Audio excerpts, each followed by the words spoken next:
Okay, so over the last few weeks, I've talked about the importance of communicating during negotiations and how to deal with deadlines. Today, I'd like to talk about leading and following in a negotiation. Now, if you've watched some of my LinkedIn videos, it won't take you long to figure out that I'm a huge sports fan. I especially love watching professionals in sports that I've played because I can relate to how difficult the thing is that they're doing almost effortlessly. Now, some of you may know that I lived in Chicago for 6 years. I was there for 3 years, left, and came back for another 3 years. Interestingly, my first 3 years in Chicago, the Bulls won 3 NBA championships. And then I left and Michael Jordan suddenly retired. After a few years, I decided to move back to Chicago, and suddenly Michael Jordan came out of retirement to lift the Bulls to 3 more championships. Coincidence? Yeah, probably. But I will say this, in those 6 years, Jordan was the most iconic sports figure I'd ever seen. The greatest basketball player of all time, in my humble estimation. And I think we can all agree that the things Michael Jordan did on a basketball court was nothing short of legendary. The man was an athlete. He was an athlete, right? Which means that he should excel at any sport, not just basketball. Well, for those who don't know, when Michael Jordan retired from basketball after the first 3 championships, he decided to give professional baseball a try, and things did not go quite as planned. In fact, they went so badly that he quit baseball, came back to basketball, and led the Bulls to another 3 championships. But he was an athlete, one of the best we've ever seen. So why didn't his skills as a basketball player translate over to baseball or any other sport?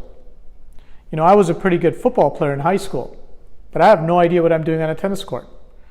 I can rebuild the carburetor on a 72 Mustang with my eyes closed, but I can't make a decent omelet. And we see this all the time in the corporate world. How many times have you seen people who are technically strong in their field fail when they get promoted into a management position? Why does that happen? Do some people suddenly become less competent when they're promoted into a management role? Do they lose the skills and expertise that got them there in the first place? Or do we make the mistake of assuming that if someone is a really good software developer, well, then they should also be good at managing a team of developers?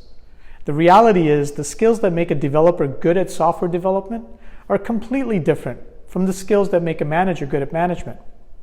Similarly, the leadership skills that earn an individual a seat at the executive table in an organization don't necessarily qualify that individual to negotiate contracts on behalf of the organization.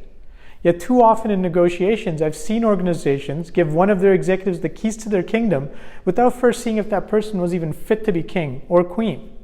Now, I'm not saying that all executives are bad negotiators. In fact, some of the skills of a negotiator, like firmness, problem solving, and the ability to communicate, are exactly what's needed to be a successful executive.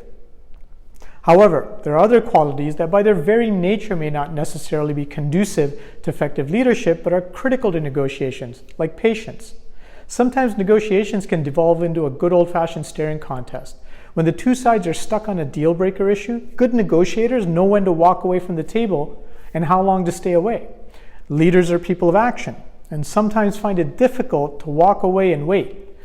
Also, negotiators must have the option to defer decisions to a higher authority, if for no other reason than to take a step back and get a holistic view of what's on the table before making a decision.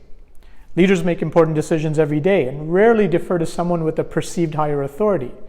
And lastly, negotiators, like me, will push the buttons of their counterparts to gauge their reactions and find a way to manipulate it to their benefit. It sounds underhanded, but it doesn't have to be. For example, if I'm running a 2-table negotiating strategy, I'll challenge the authority and decision-making ability of my counterpart in order to get to their back table. Leaders don't like to defer their decisions to someone else. They want to be at the front table and will sometimes make emotional decisions when their authority is challenged. And the role of a leader and negotiator aren't mutually exclusive. Some leaders are expert negotiators, while some negotiators are natural-born leaders. But at the negotiating table, it's important to identify which hat you're wearing, because if you're unclear on what your role is, the people on the other side of the table, like me, will decide it for you.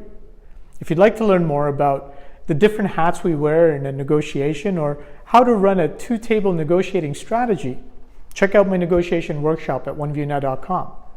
And if you need help with your upcoming negotiations, message me directly on LinkedIn or email me at mfaherty@oneviewnow.com, and we'll find a time to chat.